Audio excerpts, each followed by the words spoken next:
Bonjour. Aujourd'hui, on va voir un livre de Jules Verne, donc Michel Strogoff. Ça a été publié en 1876. Je me rappelle quand j'étais petit, j'avais vu une série avec l'acteur qui jouait dans Moonraker, il jouait le méchant.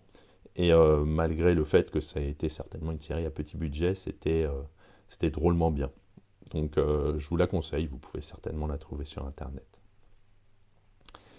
L'histoire se déroule en Russie et raconte le périple de Michel Strogoff, un courrier du tsar, chargé de porter un message crucial à Irkoutsk, où le frère du tsar est menacé par une rébellion menée par l'impitoyable Ivan Ogarev. La Sibérie est en proie à des troubles causés par les Tatarks, alliés à Ivan Ogarev, un ancien colonel russe qui a trahi son pays par désir de vengeance.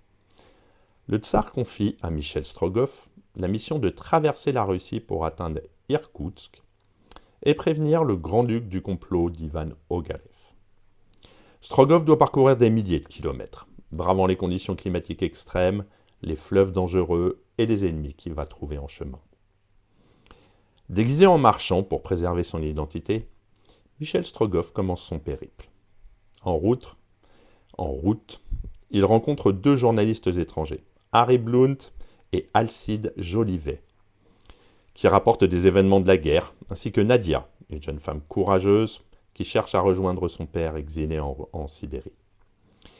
Les aventures de Strogoff et de Nadia sont marquées par de nombreuses épreuves, dont la traversée de rivières tumultueuses, des attaques de bandits et la capture par les Tatarks. Ivan Ogarev se révèle être un antagoniste rusé et cruel. Il parvient à capturer Strogoff et le livre à Féofar Khan, le chef des Tatarks.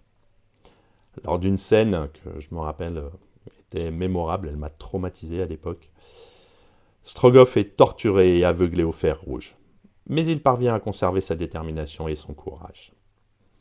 Nadia reste à ses côtés et l'aide à continuer leur chemin, malgré ses blessures. Bien qu'aveuglé, Strogoff ne renonce pas. Il découvre finalement que sa cécité est temporaire, car ses larmes ont empêché la brûlure d'endommager les yeux de façon permanente. Lors d'une bataille finale, il parvient à tuer Ivan Ogarev et à sauver le grand-duc, assurant ainsi la défaite des Tatarks et le triomphe du tsar. Michel Strogoff, en fait, c'est un récit sur la loyauté, le devoir, le courage. Jules Verne mélange habilement des descriptions réalistes de la géographie et des coutumes russes avec un récit palpitant, captivant le lecteur à travers un voyage semé de dangers et d'héroïsme. La détermination inébranlable de Strogoff et le soutien indéflectible de Nadia soulignent l'importance de l'honneur et de la solidarité humaine. On a donc 4 protagonistes principaux, Michel Strogoff, vous vous en doutez. C'est l'archétype du héros loyal et courageux. Sa force physique et mentale, ainsi que sa capacité à surmonter les épreuves les plus dures, en font un personnage admiré pour sa persévérance et son patriotisme. On a Nadia. Elle est le symbole de la loyauté et du dévouement. Elle incarne le courage féminin. Sa relation avec Strogoff montre l'importance du soutien et de la solidarité. Ensuite, on a Ivan Ogarev, l'antagoniste perfide et avide de vengeance. Il est le contraste parfait à la noblesse de Strogoff. Sa trahison est motivée par l'ambition personnelle et finalement le ressentiment. Et Féofar Khan. Le chef tatar représente la menace externe contre laquelle Strogoff doit lutter. Il incarne l'adversité et l'injustice auxquelles le héros est confronté. Donc pour conclure, c'est une œuvre qui célèbre l'héroïsme et la fidélité au devoir. Jules Verne y associe l'aventure et la bravoure individuelle à un fond historique et réaliste, offrant au lecteur un récit inspirant et tout à fait captivant.